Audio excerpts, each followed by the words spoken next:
Hello and welcome to Executive Television and our program, A Dynamic HR Approach, part of the Educating Business series. The demands of HR divisions across industries and sectors are growing, and responsibilities and expectations are changing at an ever-increasing rate. The recession has dramatically accelerated this trend and heightened the demands, particularly in respect of recruiting the right people, optimizing individual discretionary performance, building employee and organizational capability, and ensuring retention of key staff at all levels. In the first Dynamic HR program, we will call upon key members of different organizations that are playing a supportive role to HR departments by providing strategic consulting services and technology to share their views on what makes dynamic HR and how that can contribute to an organization's success. The Curve Group was set up in 2003. We originally started life as Curve Recruiting and have expanded and diversified over the last decade, so we now have the full spectrum of HR services within the Curve Group. We started life actually as a series of directors in different industries and at board level, where we'd experienced the good, the bad and kind of the ugly of recruitment in particular, and felt that we could do it better. So we set up the business and have grown it on that basis to really deliver something different for our clients. My name's Sue Pilgrim and I'm the Managing Director of Become. We opened 13 years ago in 1997, originally in London. 5 years ago we opened the Manchester office, and 3 years ago successfully opened the Sydney office. The services we provide are to the creative sector, both permanent and freelance opportunities across the whole range of creative service provision. And most importantly, we also work with the top 100 interactive agencies in the UK and in Australia. Linear Group consists of 3 business units: Linear Consulting, Linear Training and Linear Recruiting. And the idea around that structure is that we provide the support, we upskill the staff with the training, support the existing staff, and then we provide solutions in terms of recruitment, either permanent or temporary, where required, to keep the change and sustain any work that's been undertaken with that organisation. We concentrate on 5 key areas. They are operations excellence, programme management, supply chain, financial management, and finally, probably the most important, which is business intelligence, which is really about providing the organisation's staff with the information they need to be able to manage their organisation and undertake the work on a day-to-day basis. PLAT HR Solutions basically attempts to bring rigour to HR. Since 1974, when we were originally founded, we've tried to bring 3 disciplines to bear. Process consulting, looking for the best ways to do things, trying to move things forward rather than look backwards at how things have always been done. Secondly, we bring web-based technology to bear to help with behavioural engineering and the management of data. And thirdly, we specialise in improving the quality of data in HR. And we apply those 3 disciplines to 6 major areas of HR: performance management, talent management, organisational development, development management, reward and compensation, and integrating HR metrics with operational data so that we can prove that changes to processes actually make a difference. The employees are the lifeblood of an organisation in ensuring its objectives are met and its philosophy maintained.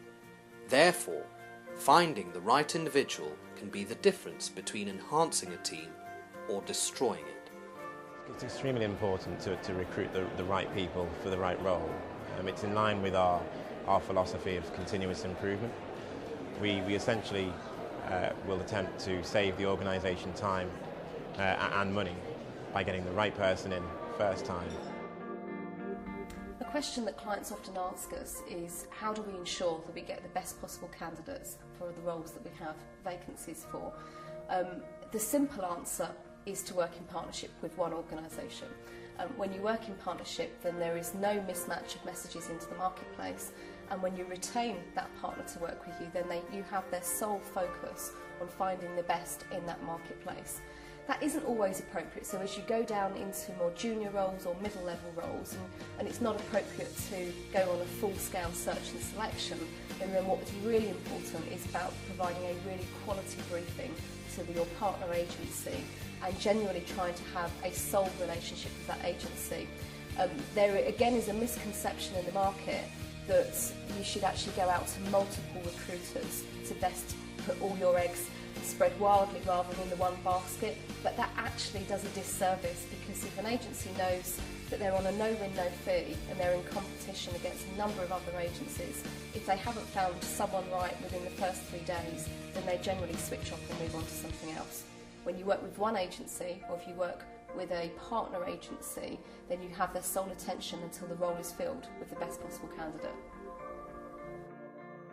Performance management, everything from planning, influencing, through to appraisal of performance. Anything to do with optimising the performance of individuals and teams. Talent management, everything from workforce planning, succession planning, career management. Making sure that we've got the right people in the right jobs at the right time, able to perform at an optimum level and to move as appropriate into future roles. We have to make sure that individuals know precisely what's expected of them now in the short, medium and long term, that they understand how that can be achieved, and that plans are then actually put in place to ensure that that development is achieved in the time that it's required. Providing the best candidates for the job role is about the human touch, about one-to-one meeting. We meet all of the candidates that we provide to our clients face-to-face. We review their work, we review their portfolio, and we reference them, and we identify what their skills are, but also what their potential is, what they can bring to that employer. And because we've actually met with the client as well, it makes it much easier for us to actually match and culturally fit the candidate to the client. Recognising the influence technology is having in most areas of business today is enabling HR divisions to seamlessly integrate multiple processes and applications to not only minimise transaction times and costs, but also to drive behavioural transformation and to generate impactful management information, which will ultimately improve sustainable output across the organisation. The role of technology in HR is changing, and I think it's going to continue to change for a considerable period of time. Up until recently, I think HR has primarily used technology as a transaction cost reduction tool. We've tried to reduce the cost of recruitment, reduce the cost of payroll, reduce the cost of handling benefits. However, what I think we're seeing now is some significant changes in the way technology can be used within the context of HR. We are at the minute seeing, for example, social networking with individuals within our organisations using Facebook, LinkedIn, Toolbox, a whole variety of different tools to connect with other people, to collaborate, to share ideas, to go out to do internet searches and find information. And clearly that has pros, but it also has cons.